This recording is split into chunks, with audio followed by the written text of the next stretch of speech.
Hello everyone, and welcome to this new Gen webinar sponsored by RedShiftBio, entitled Exploring Novel Vaccine Characterization Methodologies. I'm Jeff Pogaliskis, technical editor for Gen, and I'll be your host for today's event. Vaccines are at the forefront of conversation these days, with the biopharma industry in a mad dash to create an effective product in record time. This is by no means a simple undertaking, as vaccine development has historically been a labor-intensive process. The nature and composition of vaccines makes them inherently difficult to characterize. For instance, the active ingredient is often in very low concentration, while the adjuvant can often be in quite high concentration comparatively, making accurate attribute readings extremely challenging. Well, in today's presentation, we'll hear about the emerging technology called MMS, or Microfluidic Modulation Spectroscopy, a novel method that is used for examining protein secondary structure in complex systems such as vaccines. We'll hear first from Matthew McGann, a Field Applications and Marketing Manager at RedShiftBio. Matt will briefly provide us with some background into the MMS technology and the AQS³ Pro system from RedShiftBio. From there, we'll transition into two presentations that will describe some practical applications of MMS. First, we'll hear from Dr. Patrick Ahl, an assistant principal scientist at Merck. Patrick will take us through his work on examining the aggregation properties of a vaccine system in comparison to existing techniques. Next, Dr. Andrew Lees, founder and scientific director of Fina Biosolution, will conclude the presentation by discussing how his company uses MMS to characterize a biosimilar compound used as a linker in many vaccine products. But before we begin the presentations, I'd like to remind the audience to stick around for the Q&A session that'll happen right after the last talk. To submit a question, all you need to do is click the Ask a Question tab on the right-hand side of your screen, type in your question, and hit Submit. We'll try to get to as many of your submitted questions as we can. Okay, now that all those logistics are out of the way, I'm going to turn the presentation over to our first speaker. Matt, let's hear some more about MMS. Hi there, and thanks for joining us today. Today we'd like to introduce to you microfluidic modulation spectroscopy in relation to the characterization of vaccines. More specifically, the biophysical characterization of protein-based adjuvants used in vaccine development. The instrument I'm referring to is the AQS³ Pro. Powered by microfluidic modulation spectroscopy, it represents the next generation of protein structure determination platforms. It provides a novel tool that will strengthen your bioanalytical toolkit, providing unique insights into drug development products. So how does MMS benefit your organization? Being automated, it reduces the time and cost of measuring the properties of your biopharmaceuticals. The quality of data it produces provides for the measurement of previously undetectable changes in protein structure. And all this being able to be measured earlier in the pipeline de-risks downstream product failures. Finally, the quality data allows for confident decision making, which can accelerate development timelines. MMS has been validated by its rapid adoption into the market since 2019. With a range of industrial and academic partners, and a suite of publications to support research, microfluidic modulation spectroscopy really is a tool to support biotherapeutic development. The AQS³ Pro has 4 unique features that enable its measurement capabilities.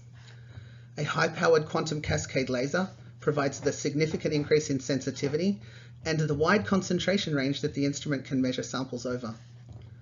The high-precision microfluidic cell is what enables the extreme reproducibility by alternating the sample and buffer through the observation zone and allowing the system to directly subtract the buffer signal from sample during measurement.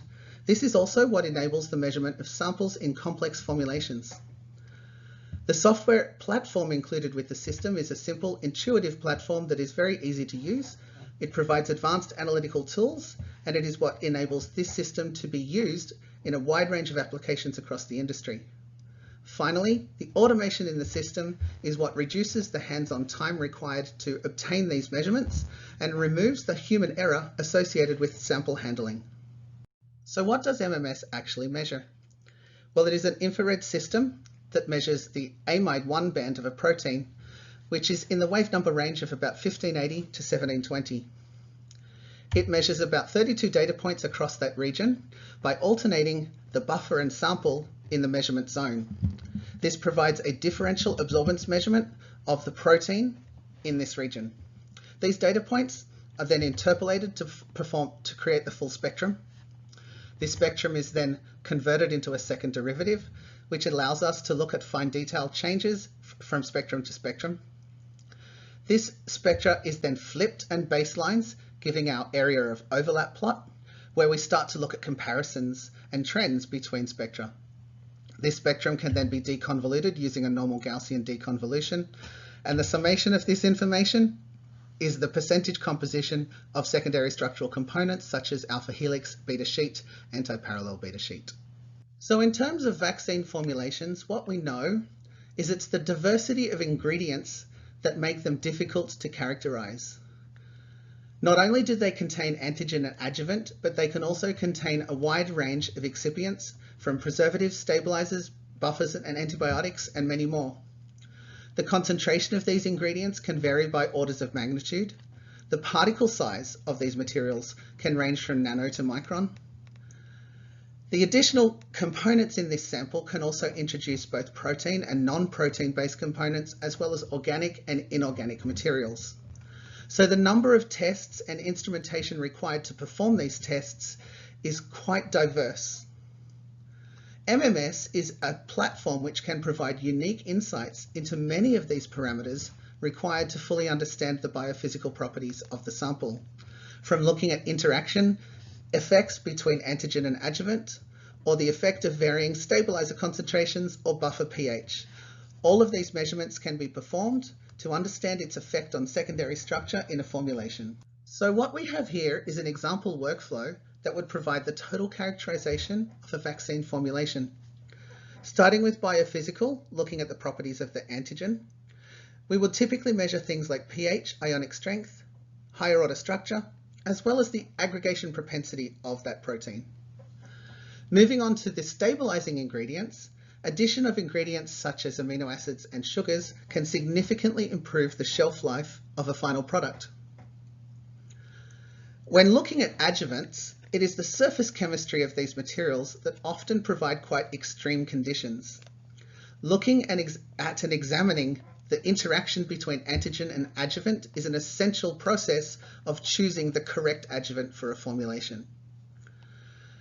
Moving on to process design, what we know is it's the interaction between the ingredients in the vaccine and the surfaces in the process system that can often result in things like protein loss on filtration substrates, as well as denaturation of protein samples. Finally, once a stable formulation has been achieved, it's the real-time and accelerated stability studies that ensure the chemical and physical stability of the final product. So let's take a deeper look at the biophysical characterization of protein antigens and the tools available to us to perform these measurements. What we know is that there is a wide range of tools and a wide range of parameters that can be measured. From molecular weight in a chromatography system to surface charge on an electrophoretic light scattering system, all of these parameters will need to be measured at some point during development. But how does MMS fit into this? We know that it measures protein secondary structure. By assessing structure, we can look at the effects of things like varying formulation components and stabilizers to see if they actually impart a stabilizing effect and prevent aggregation processes. We could use the tool for adjuvant screening to look at the interaction between those materials and whether or not that surface interaction is damaging to the antigen itself. We could also use the tool to look at things like process design and whether or not a filtration membrane causes a negative effect on the structure of the antigen. Or we could even use MMS to examine the long-term stability studies required to understand the stability of these formulations. What you can see here is that MMS truly can be applied across the entire development pipeline and a wide range of measurements that are needed to understand the full properties of protein-based vaccines. So to bring this section of today's webinar to a close, I'd just like to summarize some of the key benefits of MMS. MMS provides the ability to accelerate the development pipeline. It enables the measurement of very fine structural changes that assays previously were unable to resolve. It can be deployed in a range of environments because of its automated nature and workflows. The system is compatible with both 24 and 96 well plates, providing highly repeatable results, saving time and money. It can improve the quality of the information you generate. It enables the measurement of lower and wider concentration ranges than CDNF-TIR. The flow cell design avoids buffer compatibility issues seen with these techniques as well. And it also facilitates the measurement of protein structure in complex environments, as seen in vaccine formulations. The repeatability of this type of data is typically in excess of 98%, which is much greater than traditional techniques. Finally, it enables you to de-risk your drug development pipeline by identifying at-risk candidates far earlier in the process than traditional techniques were able to. So hopefully I've given you a little taste of this technology, and I'm going to pass the talk back to our moderator to introduce our next speaker. Thank you for your attention. Thanks, Matt, for a great introduction to MMS and the capabilities of the AQS3 Pro system. I want to remind the audience once again, stick around for the Q&A session that's coming up pretty soon. Just type in your question in the Ask a Question tab on the right-hand side of your screen and hit submit. No question is too small. Send them in and we'll try to get to as many of your questions as possible. Okay, Patrick, I'll turn this over to you now. Hello, everybody. Before I start, I want to thank the organizers of this webinar for the opportunity to talk to you today. Doing this webinar is especially enjoyable for me because I get to co-present with a wonderful scientist and old friend, Andy Lees, from my graduate student days in Baltimore. I must say, go Jenkins Jets. I'm now a Merck vaccine formulator who works at Merck's West Point facility in Pennsylvania. The title of my talk is Identification of Intermolecular Beta Sheet Aggregation using Microfluidic Modulation Infrared Spectroscopy, or MMIR. Since Lebo has already given you a nice introduction to this exciting technology, I will move right to how you can use this technology to identify protein aggregation.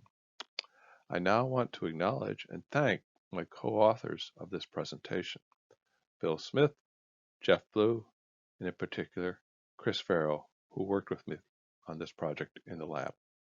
This first slide presents an outline of my presentation. Here are the main points. The importance of screening protein vaccine formulations for protein unfolding and aggregation, the impact of protein aggregation on vaccine potency and stability, current technologies used to examine protein aggregation, then the characterization of monoclonal antibody aggregation with transmission mode Fourier transform infrared spectroscopy, and then how it improves with the characterization of vaccine protein antigens with microfluidic modulation infrared spectroscopy. Finally, conclusions. Since at least 1980, FTR has been the gold standard spectroscopic analysis of protein secondary structure field. But as you'll see in the next few slides, this technology has several significant technical problems which limits its practicality for detecting protein aggregation in many, many situations. Microfluidic infrared spectroscopy, or MMI, which Lebo has just described to you, overcomes many of these technical problems. This next slide is for the vaccinologist in the audience. Here are the main points, or how protein unfolding and aggregation affects vaccine formulation, potency, and stability. First, there could be the loss of desired antigenic sites due to protein unfolding induced conformational changes. There could be the loss of desired antigenic site accessibility due to protein aggregation. There could be a loss of the antigen to the container surface during processing and storage. Antigen-induced antigen precipitation could happen, leading to improper preclinical or clinical dosing. There could also be loss of antigen absorption to aluminum adjuvant due to antigen unfolding and/or aggregation, which would reduce the adjuvant enhancement effect. And finally, increased antigen aggregation could lead to chemical instability, for example, increased ester or peptide bond hydrolysis. All these vaccine problems are very well known to anyone in the vaccine development field. They have one common solution. There's a need for a simple, sensitive, and quantitative technology to characterize protein aggregation, ideally in a high throughput manner. I will not dwell on this slide because I'm sure most people in this audience know there are many technologies available to study protein aggregation. I have grouped the technologies in 5 groups: chromographic methods, particle sizing methods, spectroscopic methods, electron microscopy, and in vitro and in vivo bioassays. As you can see in this slide, I listed FTIR spectroscopy as a method for detecting protein aggregation. I will expand on this technology a bit more in the next few slides. There's a lot of evidence indicating that intermolecular antiparallel beta sheet protein secondary structure is associated with protein-protein aggregation. This concept is nicely illustrated in the cartoon shown below. Starting with the native monomer structure on the left, there are 2 ways proteins can coalesce into larger protein structures on the right that are often visible. The bottom route that occurs without protein unfolding leads to highly organized protein structures called crystals.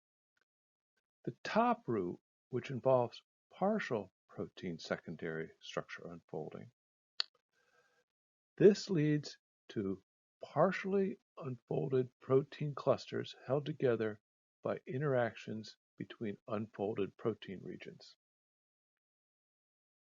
This can lead to intermolecular antiparallel beta sheet formation, which connects different proteins together into small, soluble oligomer structures held together by this highly stable secondary protein structure. This is designated as stage 4 in this slide. These soluble oligomers can eventually coalesce into larger insoluble protofilaments, which often aggregate into visible particles. This is labeled as stage 5 in this figure. This entire aggregation process finally results in ever larger protein particles, which can be typically followed by particle sizing techniques such as DLS.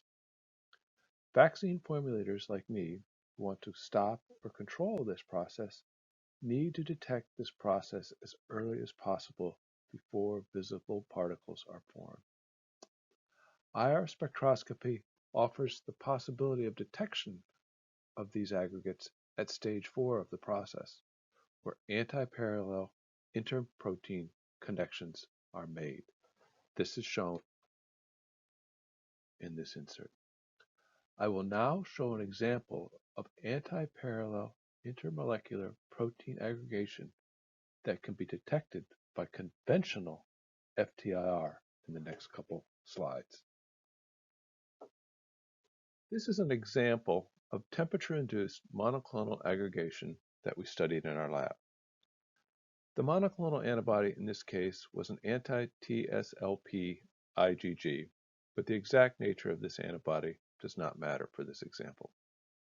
The left-hand figure is a differential scanning calorimetry DSC scan of a concentrated solution of the monoclonal antibody, demonstrating that there are 2 endothermic protein unfolding events for this monoclonal antibody. One at 70.6 degrees C, which is probably associated with the FAB region, and the other at 84.2 degrees centigrade, probably associated with the FC region of the monoclonal antibody. This DSC figure only demonstrates the monoclonal antibody unfolds at these temperatures. The 2 figures on the right follow the DLS measured particle radius of the monoclonal antibody as the temperature is raised. The top figure shows that there is a small increase in the radius of the monoclonal antibody solution starting around 60 degrees, going from 2 nanometers to 10 nanometers. It is likely that this represents the formulation of partially unfolded clusters, shown in the previous cartoon. This is clearly associated with the first DSC unfolding temperature. Something much more significant is occurring at the higher DSC unfolding temperature above 80 degrees. The monoclonal DLS particle size increases dramatically up to about 1 micron in radius above 80 degrees C, clearly indicating there is significant aggregation into much larger particles at this unfolding temperature. Is this the formation of soluble oligomers and proteofilaments that we saw in the previous slide? Is there a change in the monoclonal secondary structure during this high temperature unfolding event that is detected by DLS? It appears from these DLS results that this high aggregation secondary structure protein change is not associated with the lower temperature monoclonal unfolding event. Question: can this aggregation associated secondary structure change be detected by conventional transmission mode FTR spectroscopy?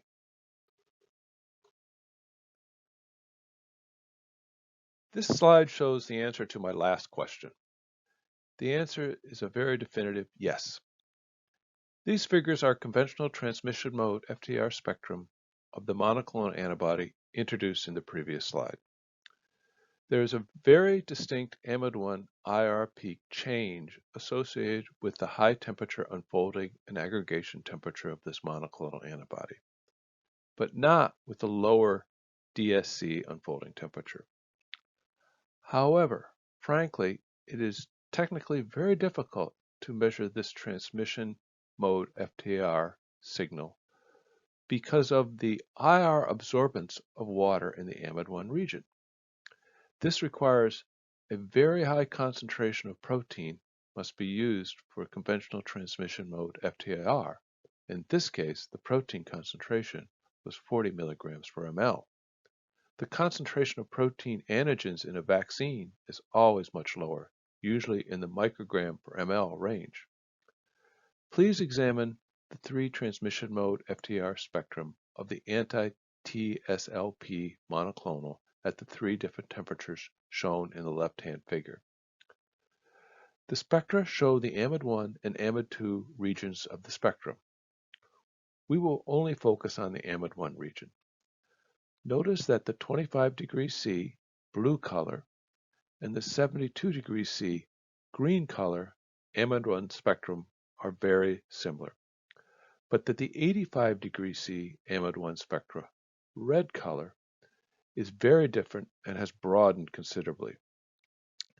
This is the anti-TSLP amide-1 spectrum associated with the extensive aggregation detected by DLS above 80 degrees in the previous slide.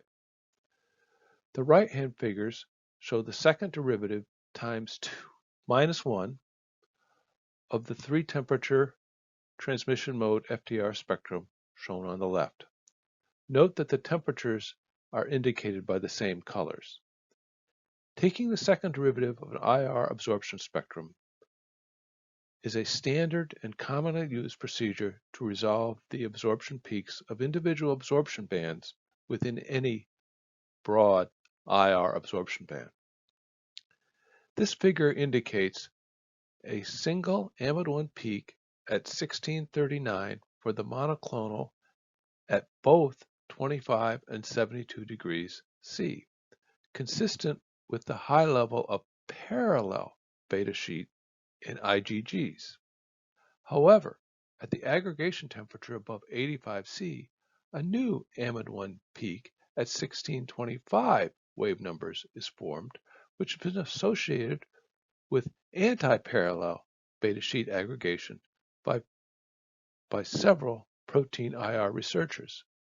This conclusion is supported, of course, by our research presented in the previous slide. There is no new monoclonal amide-1 peak formed following the low temperature DSC transition at approximately 60 degrees C. This is a very important observation that protein aggregation is associated with a specific amide-1 secondary structure peak near 1625 wave numbers. Thus, monitoring the IR absorption of this peak allows a vaccine formulator like myself to identify protein antigen aggregation even before it might be detectable by particle sizing technology. However, transmission mode FTR for rapid IR vaccine protein aggregation screening is not practical because of the need for higher detection sensitivity and other reasons shown now. Fortunately, RedShiftBio's AQS3 IR spectrometer offers a way around these technical challenges. These are amide-1 IR spectrum on the right side and amide-1 second derivative spectra on the left side of a protein antigen before and after a thermal stress that we have examined in our lab. These spectra were recorded with the RedShiftBio AQS IR spectrometer. Unfortunately, I cannot reveal any information about this protein antigen other than what's shown on these slides, except that I can say that these protein antigens are not monoclonal antibodies, as was shown in my previous FTIR example. Please note that the MMIR spectra on the right, the first feature I'd like to point out is that even though the absolute absorption of the amide-1 bond is very low, only 0.00025 OD units, the signal-to-noise ratio is excellent.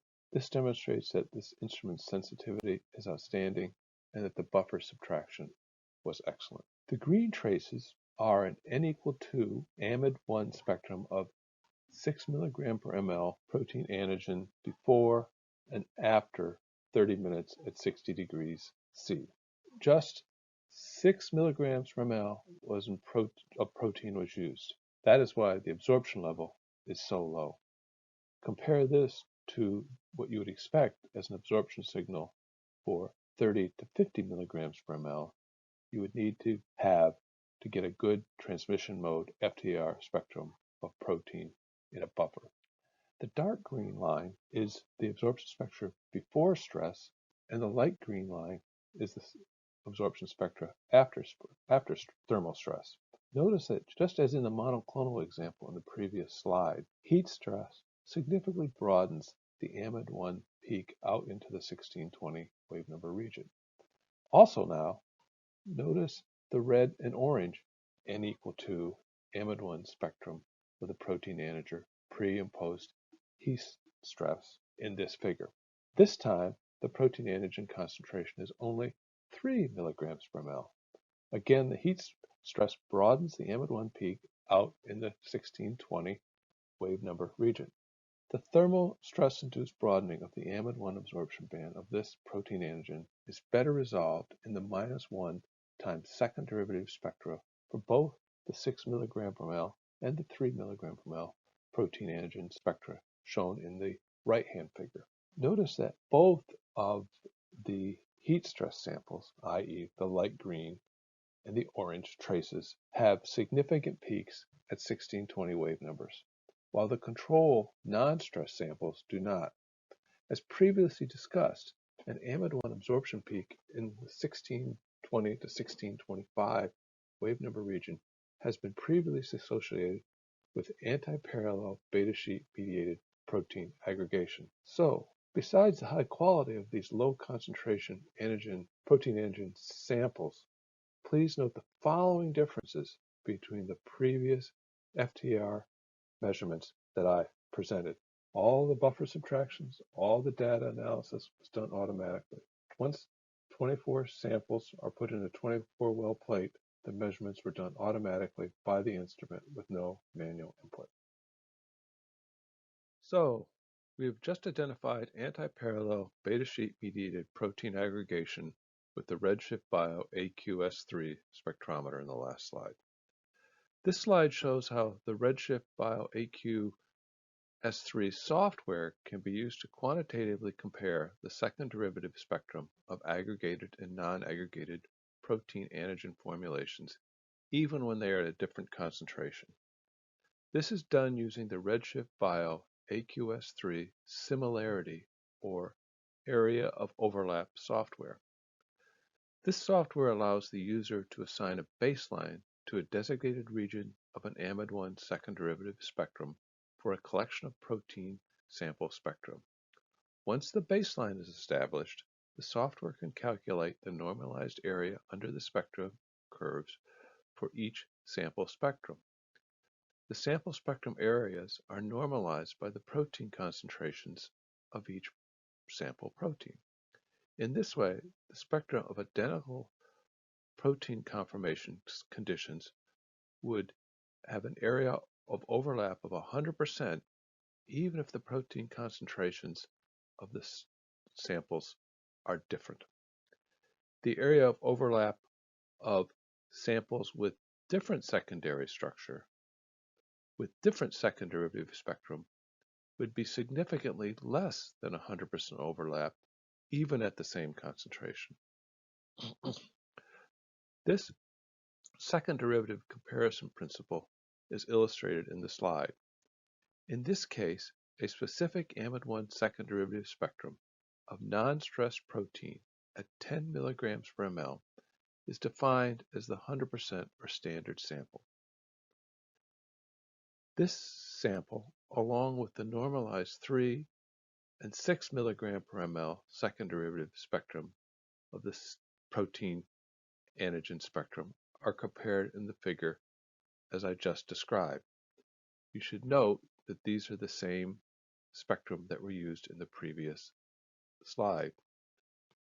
The normalized 10 milligram per ml protein antigen spectrum is shown by the light green-blue line and is normalized to the 6 and 3 milligram per ml control samples, which are dark green and purple lines.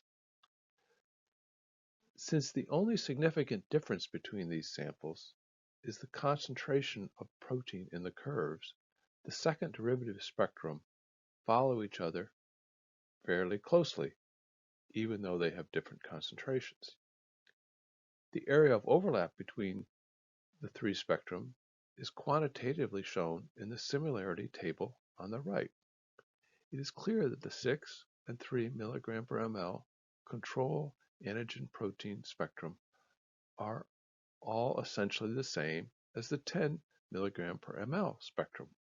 That is to say, 97.7 and 95.3% relative to the 100% of the control 10 milligram per ml sample.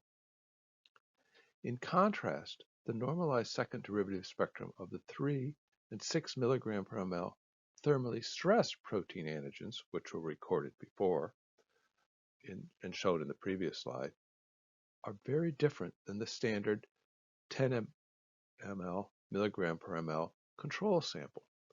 First, the two thermally stressed samples have a large peak at 1620 wave numbers, consistent with the formation of anti-parallel beta sheet mediated protein aggregation, like we've discussed before.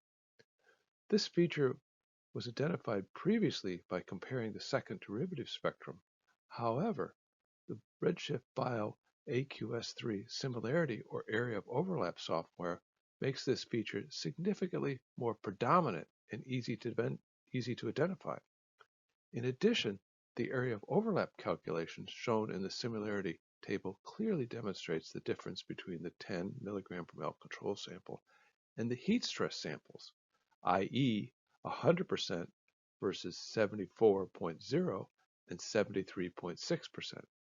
Thus, the similarity software can be used to quantitatively compare the level of aggregation in similar protein antigen samples. As shown in the last slide, the RedShiftBio AQS3 area of overlap or similarity software is very useful to quantitatively compare the second derivative structural changes in proteins produced by different formulation conditions or stress. However, the RedShiftBio AQS3 software is also capable of making even more specific quantitative predictions about secondary structure of proteins and protein antigens. This is done by computer fitting the baseline established second derivative amide-1 spectrum of any protein to a standard collection of second derivative amide-1 spectrum, with specifically established amide-1 secondary structural forms, such as alpha helix, beta sheet, and turns. In this way, an estimate of the higher order secondary, or HOS, of a particular protein can be calculated. The HOS of the 4 protein antigens presented in the previous slide is shown in this slide. The labels of the 10 mg per ml control and the 6 and 3 mg per ml control and heat stress protein samples are shown in the figure. Below each label is the percentage of secondary structure, or HOS structure, calculated for each sample. The HOS structure percentages calculated are 1. Parallel beta sheet, 2. Unorganized, 3. Alpha helix, 4. Turn, and 5. Anti-parallel beta sheet. Anti-parallel beta sheet, of course, is associated with protein-protein aggregation. The calculation of AOS structural percentages are shown in the bar graphs above each label. I want you to see how thermal stress-induced formation of anti-parallel beta sheets in the 6 and 3 mg per ml samples. Heat increases the anti-parallel beta sheet content in the 6 mg per ml sample from 2.6 to 28.2%, while heat increases the percentages in the 3 mg per ml sample from 3.1 to 29.5%. The bar graphs above the label clearly indicate the same changes. Finally, here are my conclusions of this presentation. In closing, I hope you find at least some of this information useful, and I thank you for your attention and look forward to any questions or comments. Thanks, Patrick. Wonderful insights and great presentation. I want to remind the audience once again to stick around for the Q&A session that's coming up right after this next talk. Again, all you need to do is click the Ask a Question tab on the right-hand side of your screen, type in your question, and hit submit.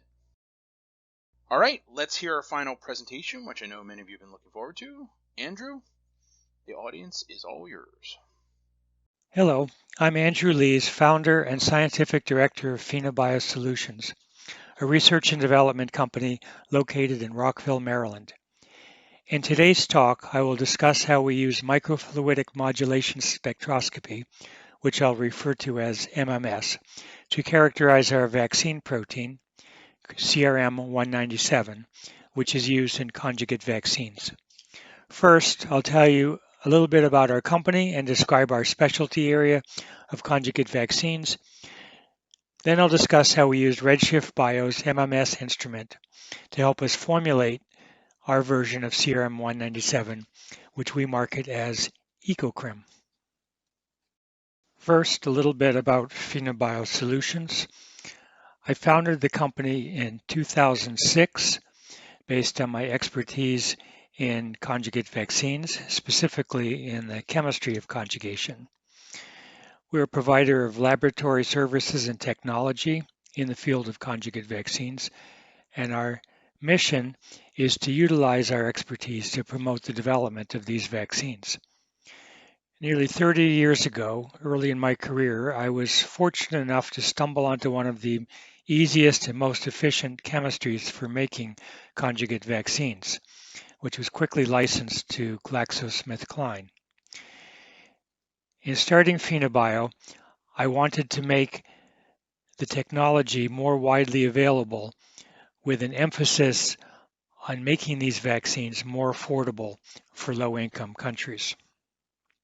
In the 15 years since I started the company, we've grown from a solo employee, me, to having a staff of half a dozen PhD scientists and a nicely equipped lab for the synthesis and characterization of conjugate vaccines. You may be thinking, what are conjugate vaccines?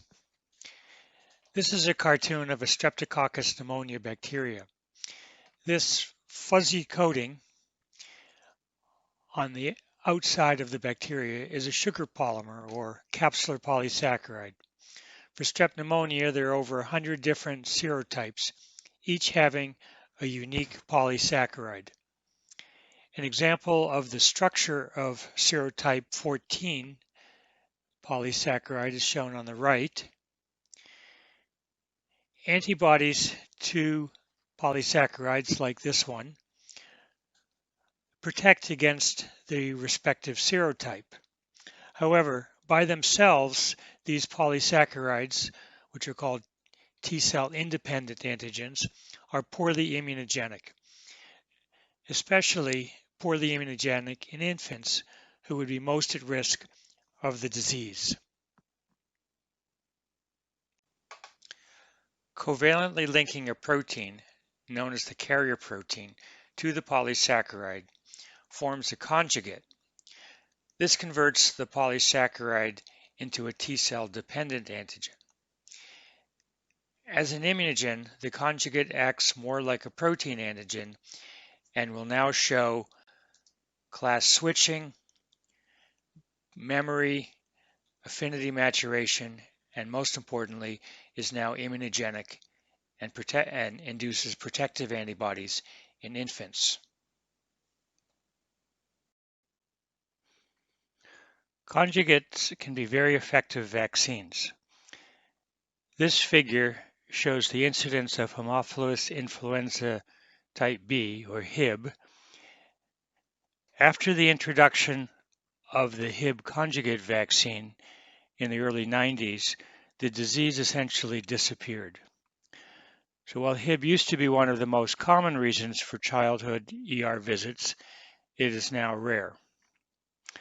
However, conjugate vaccines are complex to manufacture and are among the most expensive of the routine childhood vaccines.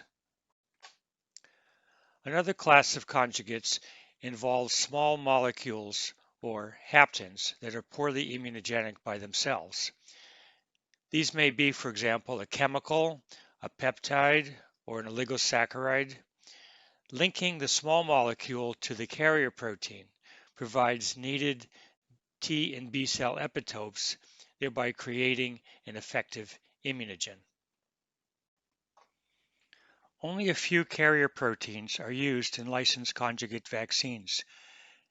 These include toxoids like tetanus and diphtheria, in which the toxins are inactivated with formaldehyde, as well as CRM197, which is a genetically detoxified diphtheria toxin. CRM, unlike the toxoids, is not treated with formaldehyde and largely retains the structure of the diphtheria toxin and retains its full complement of lysines, which are used for conjugation. CRM is the carrier protein in the world's best-selling conjugate vaccine, Prevnar 13, for strep pneumonia, as well as in conjugates for meningitis and Hib. For these reasons, CRM is in high demand as a carrier protein for conjugate vaccines. CRM is a 58 kilodalton protein with a single mutation which distinguishes it from diphtheria toxin. DT has binding and translocation domains along with a catalytic domain. Structurally, CRM is nearly identical to diphtheria toxin and retains the ability to bind, translocate into the cytoplasm, and cleave, but it lacks the toxin's enzymatic activity to ribosylate the EF2 elongation factor and inhibit protein synthesis. This means that CRM retains its protease sensitivity and its ability to turn itself inside out. When it turns itself inside out, it exposes a hydrophobic domain, which in turn causes aggregation and precipitation. I like to call creme a finicky protein. It's pH sensitive as it starts to turn itself inside out at acidic pH, resulting in aggregation or precipitation. The protein is naturally protease sensitive as the catalytic activity depends on diphtheria toxin being nicked. So while the protein remains intact and it's held in place by disulfide bonds, it's undesirable. Additionally, the B subunit can act like a flap and be in an open or closed position. In the open position, the protein can undergo domain exchange and form a dimer. We've also observed creme denaturing during purification, possibly due to the protein flap opening up or hydrophobic residues being exposed during chromatography. In order to meet specifications for use as a carrier protein, nicking, dimer formation, and aggregation need to be kept to a minimum. Biophysical characterization is used to ensure that the creme is structurally intact. One might expect that creme could easily be expressed in E. coli. However, creme has a pair of disulfide bonds, and as E. coli normally has a reducing cytoplasm, disulfide bonded proteins tend to end up in inclusion bodies. Historically, creme has been expressed in Carinibacter as a secreted protein, but yields in this bacteria are low. In the last decade or so, a company called Fina developed a periplasmic expression system for creme, and this CRM197 will be used in Merck's pneumococcal conjugate vaccine. However, it's not priced appropriately for use in low-cost vaccines. Keeping with Fina Bio's mission for making affordable vaccines, we addressed this need by developing an E. coli strain with an oxidative intracellular environment. Unlike commercial E. coli strains, our strain is not crippled and grows to very high cell densities.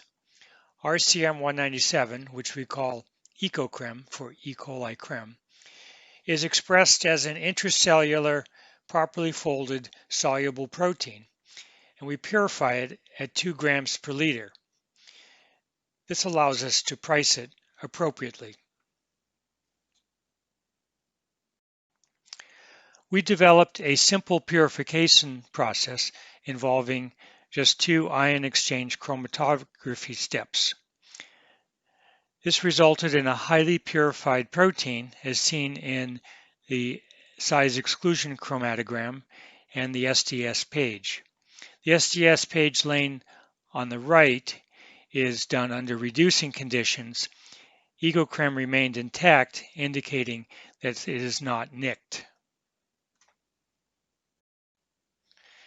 Since CRM197 is used in licensed vaccines, EcoCreme can be considered like a biosimilar. We needed to show biophysical and immunological comparability to established versions. While the sequence is the same, EcoCreme is expressed in a new host. It's expressed cytoplasmically and not secreted.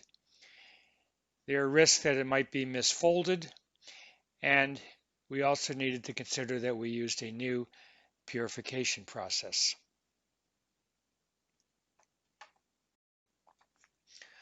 Working with PATH, a nonprofit addressing health issues in low-income countries, CRM197 from multiple sources were characterized by a battery of biophysical techniques.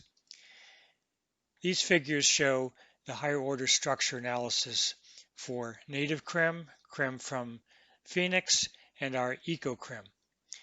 The upper left figure is circular dichromosome and was used for secondary structure. The other 3 figures, the second derivative UV and intrinsic and extrinsic fluorescence, were used to probe the tertiary structure.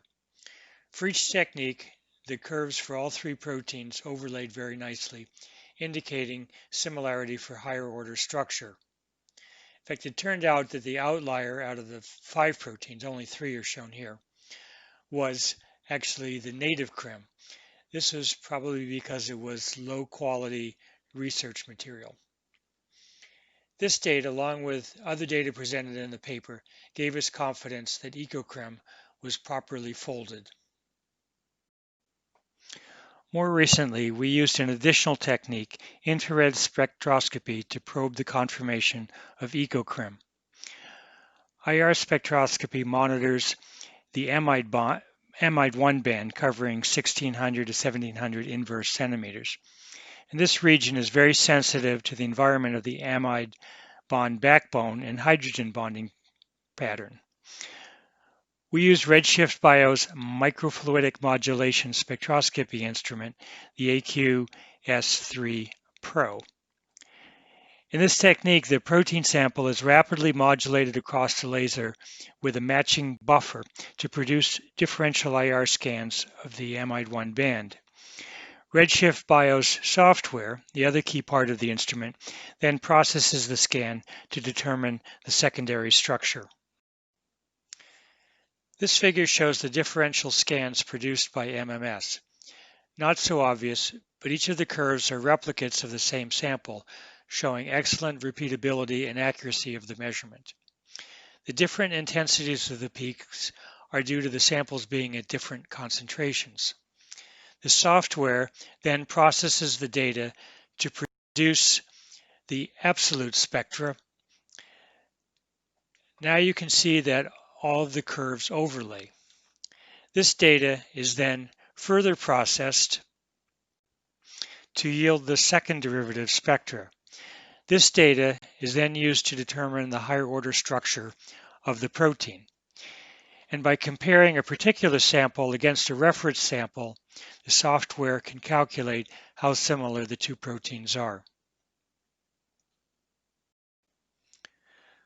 We used the MMS data to compare the higher order structure of CRM197 from Phoenix with our EcoCrim. It's evident from this graph that the beta turn, alpha helix, beta sheet, and unordered structure percentages are similar for the two proteins, supporting our previous findings and helping us to establish comparability by as many techniques as possible.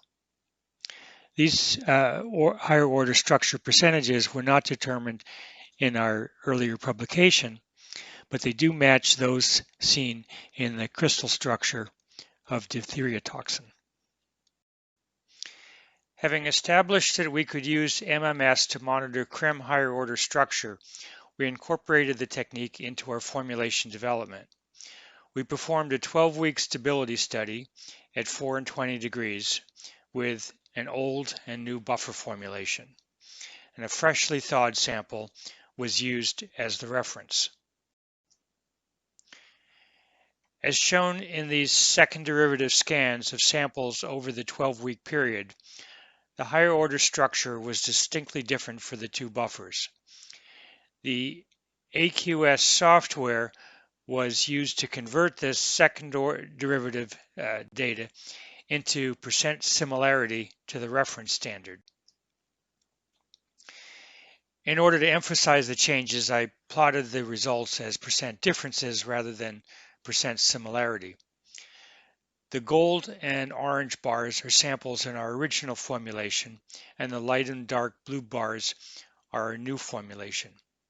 In the original buffer, the higher order structure changed within 1 week at room temperature and 2 weeks at 4 degrees. In contrast, in our improved buffer, the changes didn't start until week 12, and even then, they were markedly less and well within our specifications. Here, the data is presented showing that the secondary structural elements were minimally changed over the 12-week period in our improved buffer formulation. The red bars represent the freshly thawed control sample. Thus, microfluidic modulation spectroscopy provided us with useful supporting information for formulation development.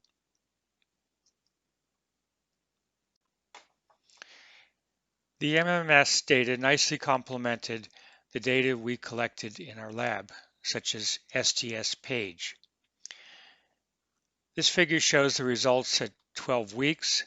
The lanes on the left show that ecochrome remained intact after 12 weeks, even at room temperature.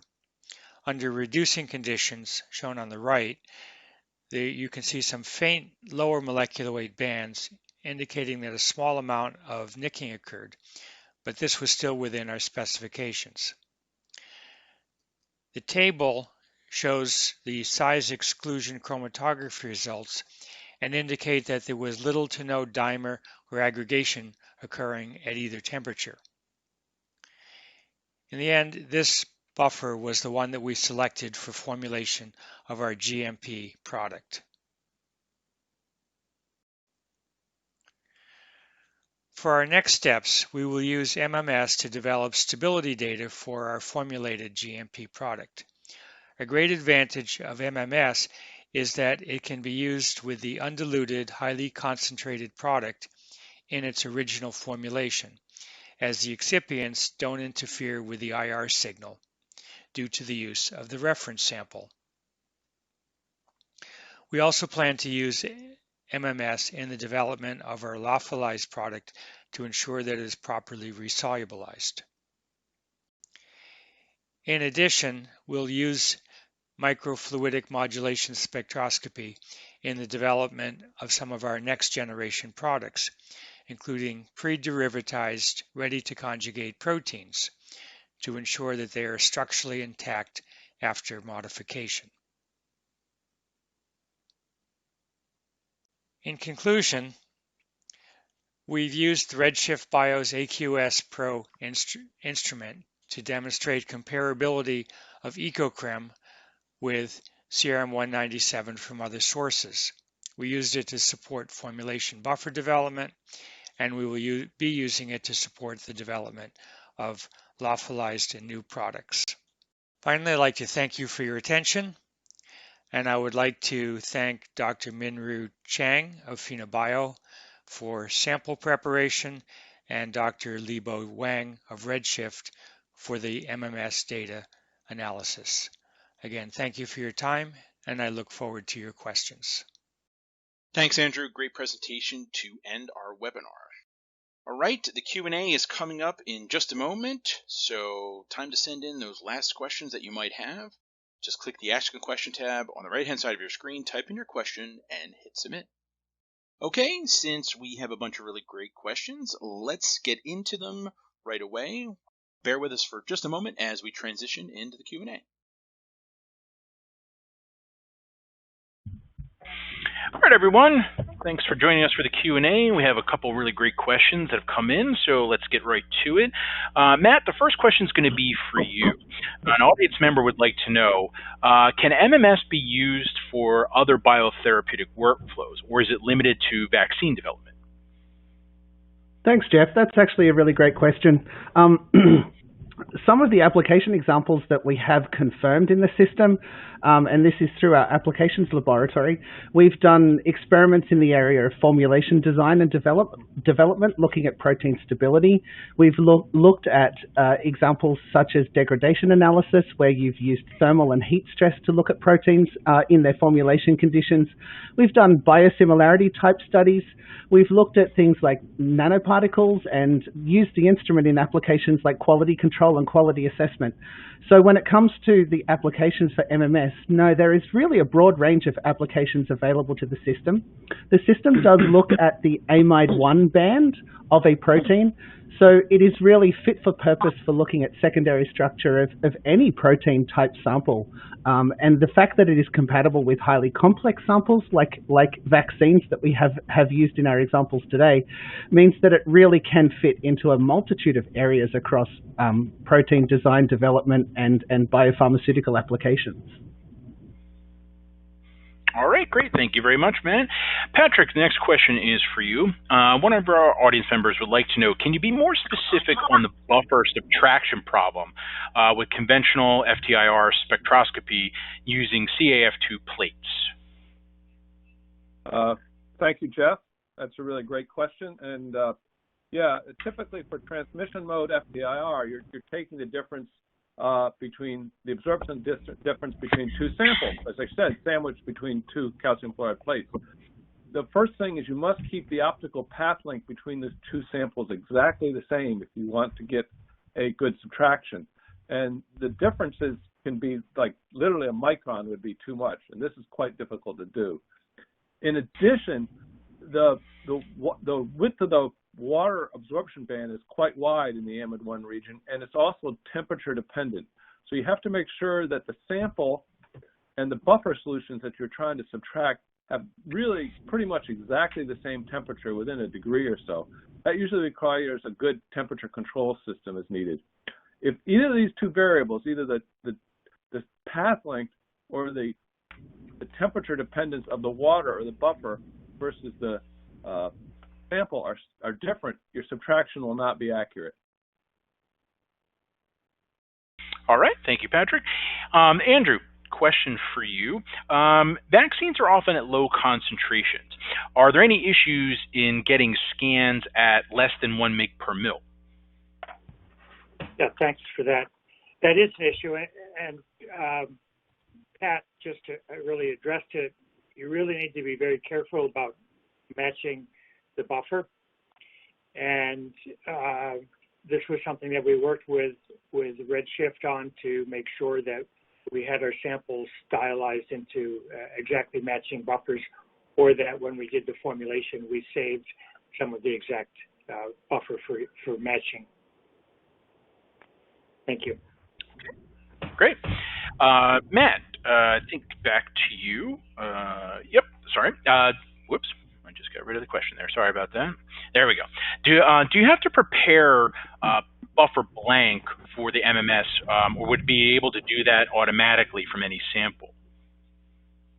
Thanks, Jeff. I guess there's two halves to this question that we can discuss here. And it is a really great question because it's one of the fundamental issues with FTIR spectroscopy is both the water spectrum in the background as well as the buffer background itself can be quite difficult to subtract from your primary signal. In microfluidic modulation spectroscopy, the unique flow cell conditions that we have, or setup that we have, we actually have two channels coming into our flow cell. We have a sample channel and a buffer channel. Now that sample and buffer is alternated very rapidly in our observation zone. And the signal that we actually produce in our instrument is not an absolute absorption signal, it's a differential absorbance measurement. So the instrument is directly subtracting the buffer or background signal from the sample signal as it acquires that spectrum.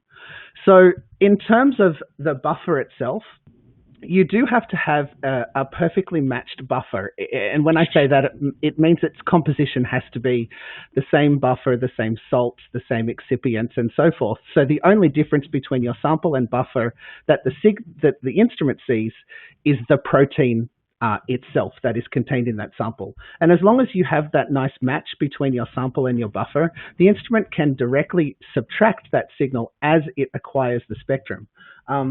So yeah, to relate it back to the question, yeah, the instrument automatically removes the background signal as it acquires the data itself, which eliminates much of the instrument drift that you would associate with typical infrared spectroscopy measurements. Thanks. Sure. Thank you, Matt. Patrick, another question for you. An audience member asked, were there any adjuvants present in the samples that you ran on MMS? Again, thank you, Jeff, for the question. You could maybe talk to Matt about whether RedShiftBio can take care of that situation. I think actually he's addressed it. All right. Matt, did you want to tackle anything else about that question? Sorry, I was actually looking at the questions below while we were filtering them. Could you repeat the question for me? Sure. They was asking if with Dr. All's presentation, with their adjuvants present in the samples that he ran on MMS. So I don't know if you wanted to address about adjuvants on using adjuvants on MMS. Yeah, sure. Okay. So in terms of adjuvants, the typical adjuvants that you're talking about are the alum type materials, which are I think the the primary style of adjuvant used in vaccines. We have done experiments where adjuvant has been present in the sample. And again, as long as that's matched between the buffer or the reference solution and the sample solution, that absorption can be removed from the signal. The only issue that would cause a concern is the particle size of that adjuvant. We know that some adjuvants can get up into the micron size range. Our instrument does have fluidics and microfluidics in it. So the only thing that you would need to be cautious of is that you didn't put massive, big micron size particles through, and that's typical of really any instrument. So yeah, it is possible to do a measurement with adjuvant present in a sample. Okay, thank you, Matt.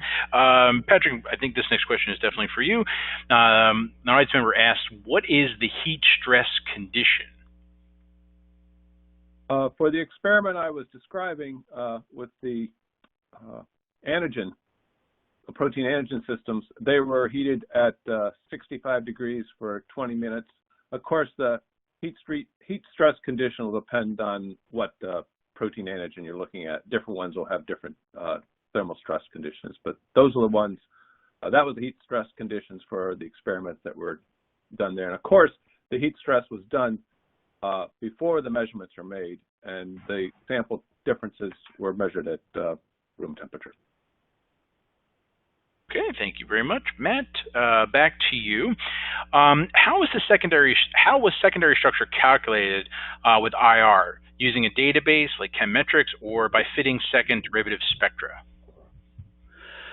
So the process that we use in our software is a fitting process where we fit a known set of Gaussian distributions to the baseline normalized second derivative.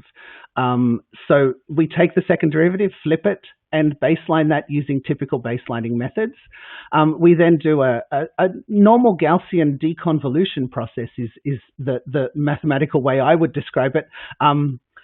And that allows us to split out the compositional components relative to alpha helix, beta sheet, and so forth. The way that we do that, though, is we have a set of library information in our software, which is referenced from peer-reviewed publications, in fact, where we have taken the publications data and information relevant to the center of mass of the Gaussian itself, and we have used those kind of different libraries that have been established through literature over recent years to perform that deconvolution process. So yeah, it is a normalized Gaussian deconvolution that is used in this case. All right, and stick with me, Matt. I have another question for you. Does freeze-thaw cycle affect the protein structure? This is actually a really great question, and I'm glad someone in the audience asked it.